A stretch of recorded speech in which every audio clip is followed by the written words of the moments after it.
자, 오늘 7월 첫 번째 주일입니다. 지난 반년을 감사하고 새로운 반년을 기대하며 하나님께 예배하는 주일입니다. 여러분 어떤 마음으로 예배하고 계시는지요?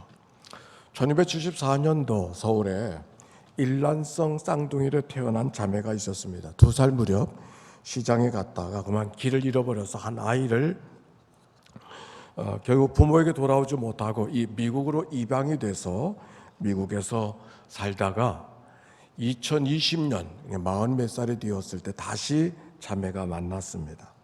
일란성 쌍둥이에요. 아플 때도 같이 아프고 감정도 공유한다고 하는 일란성 쌍둥이. 그러나 성장하는 과정은 전혀 다른 과정에서 성장을 했습니다. 과연 그들의 어떤 삶이 어떻게 변했을까가 연구의 대상이 되었습니다. 서울의 국민대와 미국 캘리포니아의 어느 한 대학이 같이 연구조사로 한 발표가 지난 6월 달에 발표가 되었습니다. 그들이 닮은 점이 참 많이 있었습니다. 무엇이 닮은 거 아니? 19살이 되었을 때 두 사람이 다른 곳 살았지만 똑같이 난소에 종양이 있어서 수술을 받게 되었다고 합니다. 아니 그것뿐만 아니라 둘 사람의 여러 가지 조사 가운데 자존감도 정신적인 그런 건강의 모습도 양심의 지수도 거의 비슷한 가운데 있었다고 합니다. 그런데 눈에 띄게 다른 점이 있었어요. 그건 뭔가 하니 IQ였어요. 미국에 산 사람보다 한국에 산 사람이 무려 16포인트가 더 높았다고 합니다. 톰이라고 하는 역사학자는 역사라고 해서 도전과 응전의 역사라고 이야기했습니다. 그리스 오스만 제국의 문명을 연구하던 그가 문명은 어떤 조건, 어떤 사회적 환경 속에 있는가보다 더 중요한 것은 그 환경이 어떻게 반응하고 어떻게 도전했는가가 그 민족의 그 사회의 문명을 만들었다고 이야기하고 있습니다. 생각해보면 인간도 다를 바가 없습니다. 그가 어떤 DNA를 가졌는가, 어떤 재주를 가졌는가, 어떤 능력을 가졌는가 중요합니다. 그러나 더 중요한 것은 그가 그 환경 속에서, 그 여건 속에서 어떻게 반응하고 살아가고 있는가. 주어진 환경이 아니라 그 환경에 대해서 어떤 태도를 갖고 어떻게 반응하며 살아가고 있는가. 그것이 그의 삶을 결정해 버린다고 하는 이야기입니다.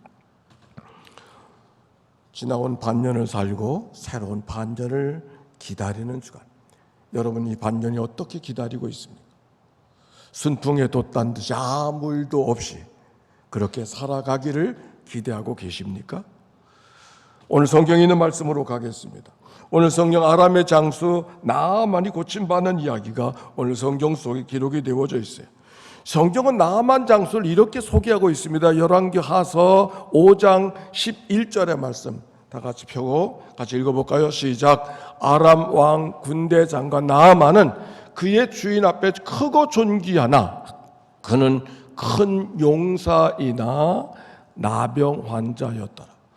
아람 왕의 군대 장관 나아만은 한 나라의 군대 장관이었고 그래서 왕 앞에서 아주 크게 존귀한 사람이었습니다. 큰 용사였다 그랬습니다. 그런데 그에게는 용사인 것만 아니라 나병 환자였다는 이 역설적인 이 이야기. 피카소의 소녀상에 보면은 한쪽의 모습은 웃는 모습이고 한쪽 모습은 우는 모습이 되어져서 비대칭의 모습으로 한 소녀를 그린 이야기, 유명한 그림이 있습니다. 어쩌면 그건 피카소의 그림이 아니라 우리의 삶의 모습이 그렇지 않습니까?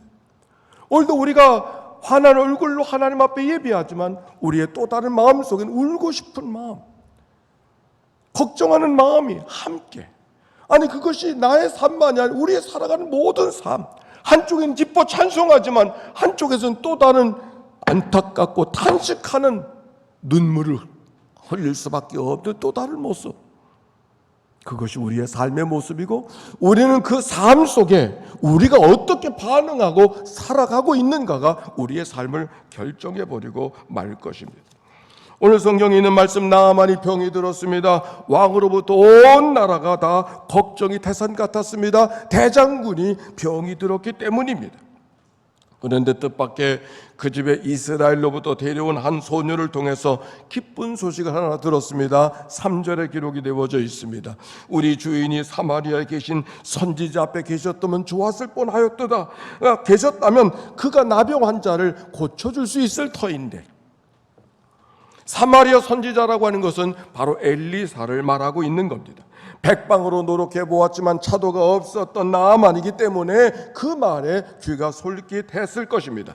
이야기를 들었던 왕은 친서까지 보내면서 여러 가지 하사품을 보내면서 나아만에게 이스라엘에 다녀오라고 허락을 합니다. 나아만이 말과 병거를 거느리고 이스라엘로 갑니다. 얼마나 거드럭거리며 나아갔을까.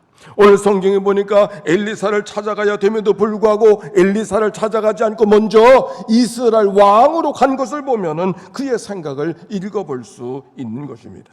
그런데 이것이 웬일입니까? 뭔가 잔뜩 기대하고 걸어가던 엘리사에게, 그러나 나아만에게 엘리사가 나아보지도 아니하고 한 종을 시켜서 이렇게 말합니다. 10절의 말씀이에요. 요단강에 가서 몸을 7번 씻으라. 그리하면 당신의 살이 회복되어 깨끗해질 것이라고 하는 말이었습니다. 나만의 생각 속에 내가 가면 당연히 그 누군가라도 코를 땅에 닿도록 절하며 귀빈으로 모실 줄 알았더니 나아보기는커녕 종을 시켜서 그것도 요단강에 가서 몸을 씻으라. 천하의 나아만이 아람 땅에 목욕할 물이 없어서 여기까지 와서 목욕하려고 하는 말이 이게 도대체 있을 수 있는 말인가? 분을 사귈 수가 없었을 것입니다. 그러나 그때 종이 말합니다. 장군님, 속은 상하시겠지만 이보다 더 큰 일을 하라 한들 병을 나을 수만 있다면 못할 게 무엇 있겠습니까? 말씀하시는 대로 해보시지요. 여기까지 왔는데 아마도 나아만의 마음속에는 도망가고 싶은, 뿌리치고 돌아가고 싶은 마음이 굴뚝 같았겠지만 그의 병이 그의 발목을 잡아버리고 말았습니다. 그런데 이게 웬일입니까? 정말 말씀대로 하였더니 그의 몸이 전과 같이 깨끗하여졌다고 오늘 성경이 말씀하고 있습니다. 오늘 이 나아만의 치유된 이야기 속에서 진정 치유가 무엇인가를 함께 나누고자 합니다. 여기 나아만이 치유됐다는 이 이야기 속에 하나님이 우리에게 듣기를 원하시는 말씀이 무엇인가를 들어보려고 합니다. 성경의 구약성경의 특별 치유라고 하는 말을 라파라고 하는 말인데, 라파라고 하는 말은 정상으로 회복되어진다라고 하는 말, 본래의 모습으로 돌아가는 것. 치유는 본래의 모습으로 돌아가는 것입니다. 나아만이 병든 자가 치료되어졌던 것처럼, 본래의 모습으로 돌아갔던 것처럼, 이 말씀을 받는 우리가 본래의 교회로, 본래의 성도로, 본래의 하나님의 사람으로, 본래의 크리스찬으로 돌아가는 그런 시간으로 배움을 갖도록 하겠습니다. 첫째, 다 같이 시작. 내 생각을 버려야 합니다. 다 같이 다시 한번 시작. 엘리사가 요단강에 가서 몸을 씻으라. 그러면 내 몸이 깨끗하지, 이전과 같이 깨끗하여 회복될 것이라고 했을 때 나아만이 이렇게 말했습니다. 11절에 있습니다. 오늘 성경의 말씀 다 같이 한번 쳐봅시다. 5장 11절 말씀 시작. 나아만이 노하여 물러가며 이르되 내 생각에는 그가 내게로 나아 서서 그의 하나님 여호와 이름을 부르고 그의 손을 그의 부위에 흔들어 나병을 고칠까 하였노라. 내 생각이 있었다고 이야기하고 있어요. 내 생각에는 엘리사가 내게 나와서 하나님의 이름을 부르고 그 손을 부위에 대고 흔들어서 나병을 고치지 않을까 그렇게 생각하였다고. 그런데 생각과 달리 손을 대기는커녕 나아보지도 아니하고 요단강에 가서 몸을 씻으라. 엘리사의 처사를 나아만은 도대체 받아들일 수가 없었습니다. 병을 낫고 안 낫고가 아니라 나를 이렇게 대우하는가 라고 하는 분을 사귈 수가 없었을 것입니다. 그런데 그가 어떻게 분을 삭히고 요단강에 가서 몸에 물을 잠갔을 때 그가 나음을 얻은 기사가 오늘 성경에 있는 말씀이에요. 요단강에 가서 나아만이 몸을 담갔다는 이야기는 자기의 생각을 버렸다는 것이요, 자기의 방법을 버렸다고 하는 것입니다. 우리가 살아가면서 자기의 생각을 버리는 일이 쉽지 않습니다. 생각이 거슬리면 오히려 나만처럼 분노할 때가 더 많이 있지 않습니까? 사람마다 사고하는 자기의 방법이 있어서 사람이 들려지는 대로 들어야 되는데 들려지는 대로 듣지 않고 어떻게 듣고 싶은 대로 듣지 않습니까? 나이가 들면 점점 더 하는 것을, 더 해가는 것을 볼 수 있습니다. 자기를 죽은 시체라고 생각하는, 난 죽은 사람이야, 죽은 시체라고 생각하는 어떤 사람이 있었습니다. 한 생각에 붙잡히면 뭐 어쩔 수가 없나 봐요. 어떻게 해도 그 사람의 생각을 바꿀 수가, 난 죽은 사람이라고 늘 생각하고 뭐 이 생활이 정상이 안 되었습니다. 그래 가족들이 그 사람을 정신과 의사에게 데리고 갔습니다. 온갖 근거를 대면 당신은 살아있어, 살아있는 사람이 죽은 사람이 아니야. 아무리 설명을 해도 설득이 안 되었습니다. 결정적인 물증을 대어야만 이 사람을 설득할 수 있겠구나 싶어서 의사가 물었습니다. 죽은 사람은 손가락에 바늘 찌르면 피가 나올까요? 안 나올까요? 죽은 사람이 어떻게 피가 나오겠느냐고, 피가 안 나올 거라고 이야기를 했습니다. 즉시 기회다 싶어서 의사가 바늘을 대고서 그의 손을 찔렀습니다. 어떻게 되었을까요? 피가 흘러나왔습니다. 그때 비로소 의사가 자신 있게 이거 보라고, 당신은 죽은 것이 아니라 살아있는 거라고. 그랬더니 그 사람이 뭐라 그런지 압니까? 아, 죽은 사람도 피가 나오네.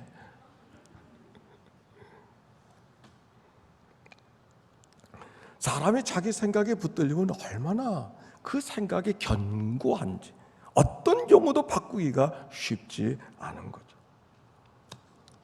오늘 여기 성경에 있는 이야기, 엘리사에게 나만이 생각하는 것 전혀 다른 이야기로 엘리사에게 이야기를 끌고 가고 있는 것은, 나만의 생각과 반하는 일들만 하게 하는, 엘리사가 나아보지도 않고 손도 대지 않고 요단강에 들어 7번이나 몸을 담그라, 철저하게 나만의 생각을 깨트리고 있어요. 치유의 역사는 바로 생각을 깨트리는 역사 속에서 만들어지고 있음을 오늘 우리가 발견하게 되어집니다. 여러분, 오늘도 하나님께서 우리의 생각이 깨어지기를 원하시는 줄로 믿습니다. 왜 이스라엘 백성들은 하나님이 애굽의 땅을 건너서 건조하고 메마른 땅을 지나가게 하셨을까? 생각을 바꾸게 하시려고. 체질이 노예로 살던 그들이기 때문에 그들이 자유인으로 하나님 앞에 스스로 반응하며 살아갈 줄을 모르는 거예요. 주어지는 대로, 맡겨지는 대로 그냥 살던 그들의 삶을 다시 살게 하시고, 인간의 연약함을 깨닫고 하나님 앞에 항복하면서 하나님 앞에 반응할 줄 아는 삶, 임금 앞에는 반응했지만 하나님께 반응할 줄 모르는 그들을 향하여 하나님 앞에 반응할 줄 아는 사람으로 바꿔내기 위해서 바로의 손에서 그를 끄집어내서 애굽을 지나가게 하시고 건조하고 메마른 땅을 걷게 하셨던 이야기가 출애굽의 역사 아닌가요? 복음은 다른 것이 아닙니다. 내 생각을 포기할 때만 복음이 옵니다. 내 생각을 깨트릴 때만 복음이 복음될 수 있습니다. 사도 바울의 고백입니다. 그리스도 예수의 사람들은 육체와 함께 그의 정욕과 탐심이, 다 같이 시작, 그 정욕과 탐심이 십자가에 못 박았느니라. 정욕과 탐식이 십자가에 못 박혀졌을 때 그가 비로소 그 자리에 복음이 심겨지게 됩니다. 우리가 때때로 예수 믿으면서 자존심이 상처를 받았다. 여러분, 그 감사한 일이, 왜? 자존심이 상처를 받아야 복음이 들어갈 자리가 생기는 거예요. 자기가 하나님 앞에 한계를 느낄 때만 하나님이 하나님 되실 수 있기 때문에 그랬어요. 거기서 새롭게 시작하는 역사가 항복한 자리 속에서 나타날 수 있음을 오늘 나만이 우리에게 이야기해 주고 있습니다. 두 번째, 시작, 말씀대로 마지막까지 순종했습니다. 나만이 몸을 물에 담그기 시작했을 때 한번 생각해 보세요. 한 번 담갔어요, 두 번 담갔어요, 세 번 담갔어요. 거듭될 때마다 무슨 생각을 했겠습니까? 성경이 보니까 나만의 몸을 거듭 담글 때마다 몸이 조금씩 새로워졌더라, 깨끗해졌더라, 그렇게 말하고 있지 않았어요. 한 번 담궈 변화가 없어요. 그래도 한 번 더 담가보지, 할 수 있어요. 아니 3-4번이니까 한 번 더 할 수 있어요. 그러나 그 다음에는 더 하기가 어려웠을 거예요. 근데 나만 7번까지 6번을 담궜는데도 불구하고 어떤 변화도 만들어지지 않았을 때 어떤 마음이었을까요? 돌아가고 싶은 마음? 다 던져버리고 싶은 마음? 왜 없었을까요? 그러나 나만 마지막 7번까지 말씀하신 대로 따라 했었을 때 그 안에 변화가 만들어졌어요. 14절의 말씀이에요. 같이 한번 읽어봅시다. 5장 14절 시작. 나만이 이에 내려가서 하나님의 사람의 말대로 요단강에 7번 몸을 잠그니 그의 살이 어린아이의 살같이 회복되어 깨끗하게 되었다. 나만이 이에 내려가서 자기의 생각을 내려놓고 말씀하신 대로 내려가서 말씀하신 대로 순종했더니 가감하지 아니하고 그대로 따라갔더니 인간의 지혜로 하나님의 미련함도 이겨낼 수 없다는 사실을 인정하고 하나님의 종을 통하여 주신 말씀을 인정하고 끝까지 감당했더니 그의 깨끗하게 나음을 입었다고 하는 말씀. 마지막까지의 순종. 시작할 때 순종하지 않은 사람은 아무도 없어요. 다 좋은 마음으로, 다 귀한 마음으로 아름다웠던 지난달의 추억이 있어요. 그러나 오늘도 순종하고 있는가? 마지막까지 순종하고 있는가는 되물어봐야 돼.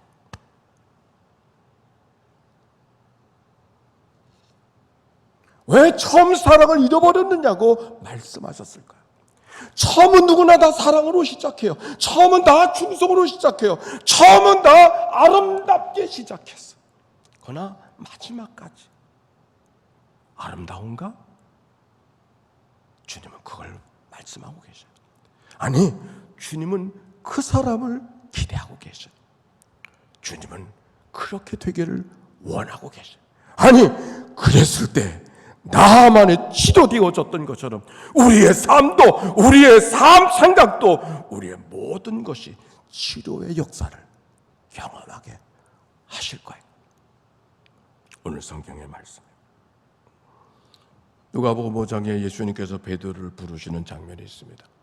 밤새도록 그물을 던졌으나 고기를 잡은 것이 없었던 베드로. 그에게 예수님이 등장하셨습니다. 깊은 데로 가서 그물을 던져 그물을 내려 고기를 잡으라.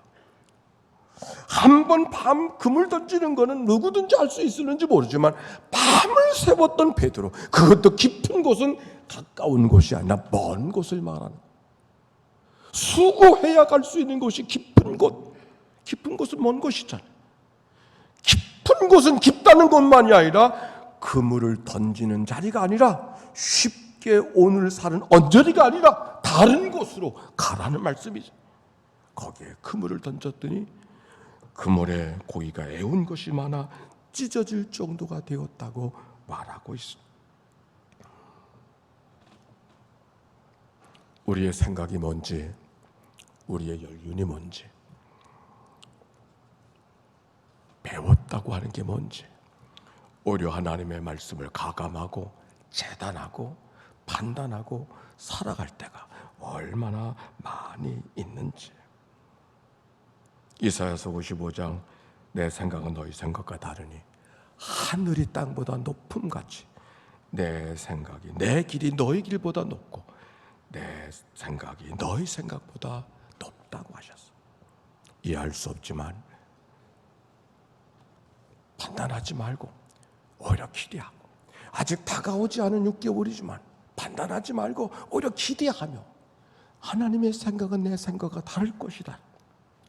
그 한 믿음이 기대가 되어져서 하나님이 나를 어떻게 다뤄가실까, 하나님이 나를 어떻게 이끌어 가실까 기대하면서. 예레미야서 29장에 보면 너희를 향한 나의 생각은 재앙이 아니라 평안이라고. 그 말은 무슨 말입니까?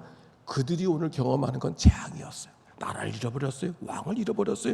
남의 나라의 포로가 되어졌어요. 재앙이죠. 한숨과 탄식밖에는 할 것이 없는 시간이 그 시간이었어요. 재앙. 앞을 봐도 재앙이요, 뒤를 봐도 재앙이요, 어디를 봐도 재앙이었어요. 근데 하나님은 이렇게 말씀, 너희를 향한 나의 생각, 너는 재앙처럼 보이지만 너희를 향한 나의 생각은 재앙이 아니라 평안이라. 오히려 미래를 열어주려고 하는 것이라고, 오히려 소망을 주려 하는 생각이 너희를 향한 내 생각이라고 주님 그렇게 말씀하십니다. 예레미야의 통하여서 그 백성들을 향하여 주셨던 말씀이 오늘 여러분에게 주시는, 우리 모두에게 주시는 하나님의 말씀이 되기를 바랍니다. 재앙이 아니라 평안.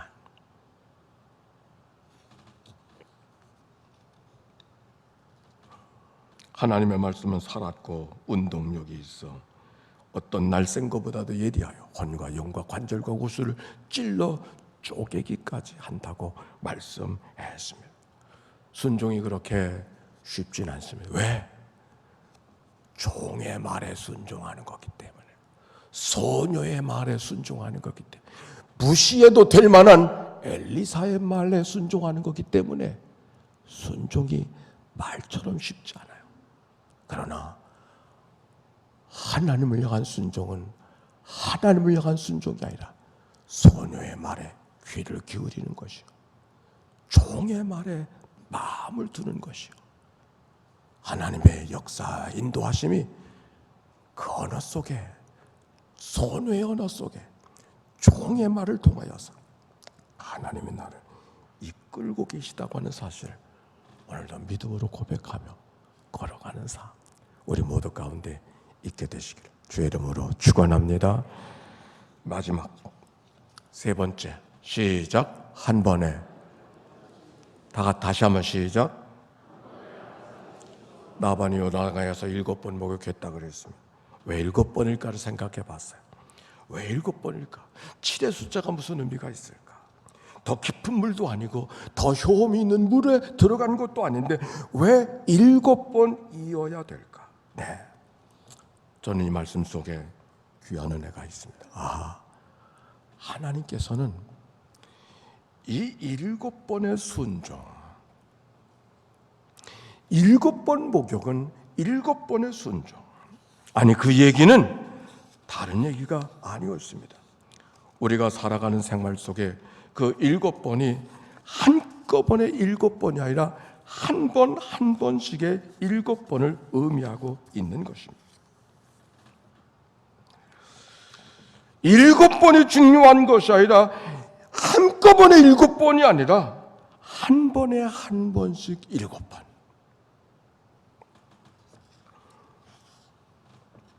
한 번에 한 번씩의 순종을 의미하고 있는 것입니다. 우리는 때때로 이렇게 질문합니다. 하나님이 왜 기적을 만드셔서 인생을 좀 쉽게 살게 하시지, 나에게도 저 바로 앞에 기적을 행했던 모세 같은 능력을 내게 왜 주시지 않는가? 왜 그런 불만이 우리 가운데 없을까요? 그러나 하나님이 원하시는 것은 따라서 합시다. 하나님은 기적이 아니라 기도하며 살기를 원하신다. 믿습니까? 하나님은 기적을 체험하는 것이 아니라 오늘 기도하며 살기를 원하시는 거예요.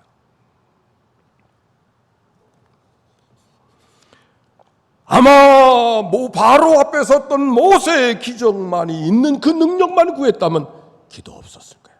그냥 기적만을 구하는 것입니다.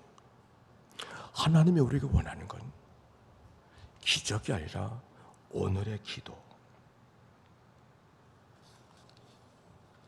왜 기적이 아니고 기도일까? 하루하루 주님을 의지하며 살아가야 되기 때문에. 왜 주님은, 하나님께서는 한 번 생명 주시고 마지막까지 살게 하지 아니하시고 순간순간 들숨과 날숨으로 호흡하며 살게 하셨을까? 순간순간을 그분 없이는 살아갈 수 없음을 순간순간 경험하게 하기 위해서 우리는 순간을 멈출 수 없이 하나님을 바라봐야 되는 삶이 우리의 존재의 모습이에요. 우리의 존재의 모습이에요. 왜 7번이 아니, 한꺼번에 7번이, 한 번이 아니고 7번, 순간순간, 하루하루, 여기 7번의 이야기도 한꺼번에 7번이 아니고 한 번씩, 한 번에 한 번씩이 7번의 순종. 7번의 순종은 7번이 아니라 순간순간, 한때 한 번, 한 가지씩 하나님 앞에 살아가라는 말씀인 것이죠. 오늘 감사절입니다. 우리는 6개월을 통째로 감사하고 또 다가오는 6개월을 통째로 하나님 앞에 기도하기 원하지만 하나님은 그렇게 원치 않으실 거예요. 오늘은 오늘의 기도를 받기 원하시고, 내일은 오늘 다 기도했는데, 어제 다 기도했는데 그러는 것이 내일은 또 내일의 기도를 받기 원하시는, 오늘 성경이 우리에게 주시는 말씀이에요. 오늘 감사주일이에요. 한꺼번에 감사하길 원하시겠지만 하나님은 오늘은 오늘의 감사를 드리고 내일은 또 내일의 감사를 받기를 하나님이 원하실 거예요. 오늘 주님의 성찬이 우리에게 준비되어져 있습니다. 믿음의 순종, 떡을 떡으로 받는 사람은 떡 한 덩이를 먹고 가는 거지만 그리스도께서 십자가에서 당신의 몸을 찢어주신 그리스도의 몸으로 믿음의 순종으로 받게 될 때 떡은 생명의 양식으로 내게 다가올 겁니다. 잔을 잔으로 마시는 사람들에게는 그저 한 잔의 포도즙이지만 그리스도께서 십자가에 피 흘려주신 생명의 언약의 피가 저 안에 담겨져 있음을 기억하고 믿음으로 취하게 될 때 이제는 내가 내 안에 사는 것이 아니라 그리스도가 내 안에 살아가는 생명의 능력을 갖고 살아가게 될 것입니다. 맥주 감사주일, 새로운 반년을 주님 앞에 기대하며 걸어가는 날, 오늘 이 마음, 예배하는 마음으로 섰듯이 하루하루 순간순간 그 믿음으로 걸어가는 승리의 삶 모두가 되시기를 주의 이름으로 축원합니다.